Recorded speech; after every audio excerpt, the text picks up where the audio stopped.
नमस्कार।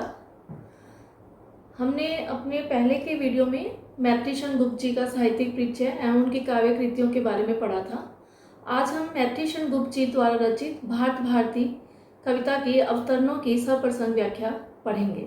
लेकिन उससे पूर्व हमें यह जानना आवश्यक होगा कि भारत भारती कविता मैत्री शरण गुप्त जी ने क्यों और कब लिखी और इसकी लोकप्रियता का क्या कारण था। हम सब जानते ही हैं कि मैत्री शरण गुप्त जी राष्ट्रवादी कवि हैं और राष्ट्रीय एकता अखंडता के लिए उन्होंने अपनी कविताओं में, अपनी रचनाओं में बहुत सारा योगदान दिया है। तो 1912 ईस्वी में जब इस रचना का लेखन हुआ तो उस समय ये रचना जो थी इतनी लोगों में लोकप्रिय हो गई कि राष्ट्र कवि के नाम से मैत्री शरण गुप्त जी को पुकारा जाने लगा। जनमानस के वो एक प्रिय कवि बन गए थे।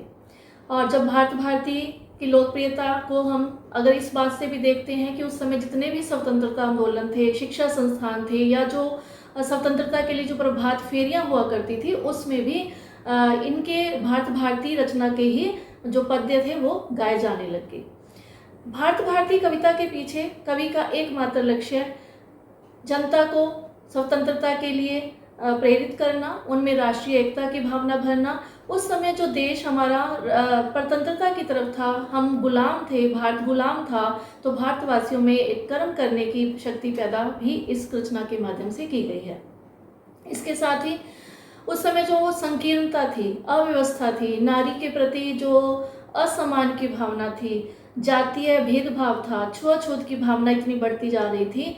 लोग जो थे अपने इतना उत्थान था भारतवर्ष का कि उन्होंने कभी पतन की सोचा भी नहीं था कि हमारे भारत का इस तरह से पतन हो जाएगा। तो इस बात की चिंता भी उन्होंने भारत भारती रचना में की है। इसके साथ ही वो युवाओं को अपनी इस रचना के माध्यम से प्रेरित भी करते हैं कि हमें आगे बढ़ना चाहिए, हमें ये नहीं सोचना चाहिए। वो उदाहरण के रूप में भी हमें बता रहे हैं कि जैसे परिस्थितियां बदलती रहती हैं, सुख के बाद दुख, दुख के बाद सुख आता है, शोक, निराशा, परिस्थितियां जैसे एक उद्यान का उन्होंने एक उदाहरण दिया। जैसे बगीचे के अंदर कभी पत्ते झड़ जाते हैं लेकिन फिर उसी टहनी पर दोबारा से पत्ते आ जाते हैं, फूल आ जाते हैं। उसी प्रकार से भारत रूपी उद्यान भी चाहे इस समय गुलामी के दलदल में फंस चुका है, उसके सारे पत्ते झड़ चुके हैं, लेकिन फिर भी अगर हम कर्म करेंगे तो हम भारतवासी जो हैं फिर से अपने भारत का नाम रोशन कर पाएंगे, विश्व में का सरताज बना पाएंगे।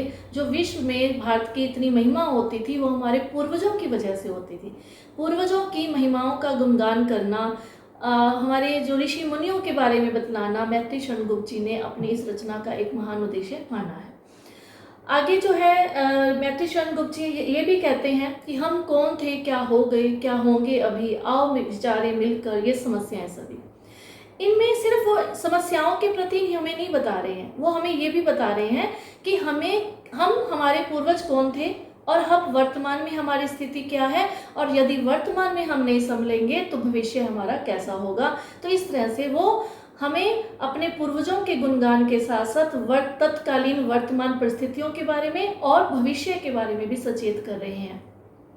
इसके साथ ही वो भगवान से भी प्रार्थना करते हैं। क्या कहते हैं वो? मानस भवन में आर्यजन जिसकी उतारे आरती, मानस भवन में आर्यजन जिसकी उतारे आरती, भगवान भारतवर्ष में गूंजे तुम्हारी भारती।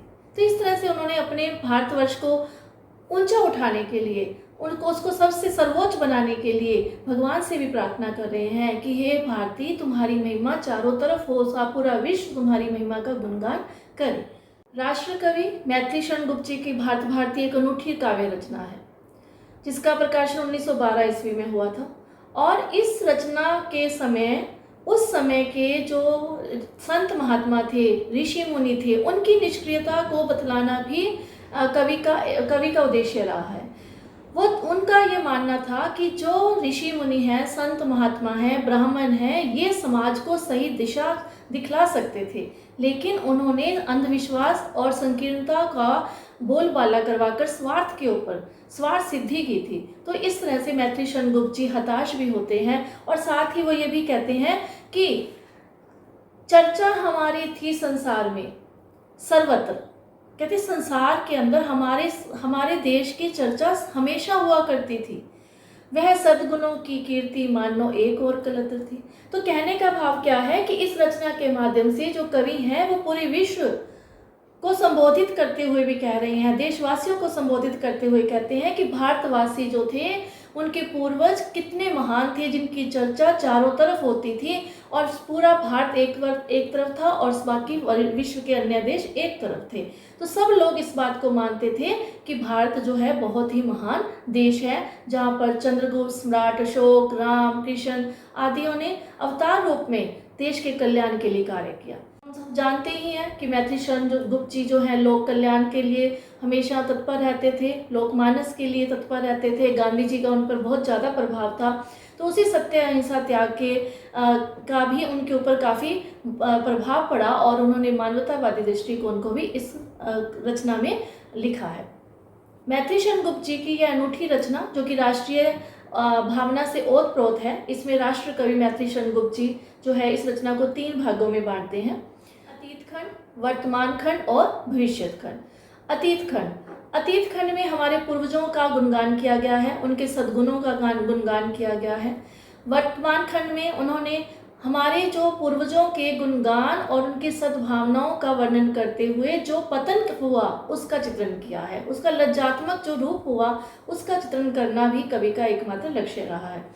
फिर बात आती है भविष्यत खंड में, भविष्य कैसा होना चाहिए, तो भविष्य के प्रति वो आशावादी दृष्टिकोण का यहाँ किया गया है और साथ ही ये भी बताया गया है कि हम सब मिलकर हम अपने भविष्य को खुद संभाल सकते हैं, क्योंकि गीता में भी उपदेश दिया गया है कर्म करो फल की इच्छा मत करो। तो गीता के सार को भी उन्होंने अपने इसमें रचना के अंदर अपना उकेरा है। वो लिखते हैं, उपदेश गीता का हमारा युद्ध का गीत है, जीवन स्मर में भी जो दिलाता हमें जीत है। तो जो उपदेश किसी का बुरा ना करे, लक्ष्यपन रहे, मानवतावाद रहे, दूसरों के कल्याण के लिए आगे आए, हमेशा राष्ट्र की भले के लिए कार्य करें, तो जब ये भावनाएं हमारे अंदर हो जाएगी तो भारतवर्ष फिर से अखंडता और एकता के सूत्र में बंध जाएगा। तो ये रचना मैथिली शरण गुप्त जी की एक महान रचना है। इसकी लोकप्रियता अपने आप ही सिद्ध हो जाती है, क्योंकि इसकी लोकप्रियता के में हमारे देश की भव्यता, गौरवमय इतिहास का इतना सुंदर वर्णन किया गया है, इतना गुणगान किया गया है कि भारतवर्ष जो है आर्यों की जो महान भूमि रही है, जहाँ पर राम, कृष्ण आदि देवताओं ने अवतार रूप में जन्म लिया था, उसका चित्रण मैथिली शरण गुप्त जी ने बहुत ही ओजपूर्ण वीर शैली में किया है। ये एक खंड काव्य के रूप में हमारे सामने है और इसमें जो अवतरण है, मैथिली शरण गुप्त जी ने जो काव्य पंक्तियाँ लिखी हैं, वो एक एक पंक्ति जो है देशवासियों में प्रेरणा बनकर जागी और आज भी इतने वर्षों के बाद भी मैथिली शरण गुप्त जी द्वारा रची गई है राष्ट्र को समर्पित रचना भारत भारती आज भी हमारे बीच में लोकप्रिय है।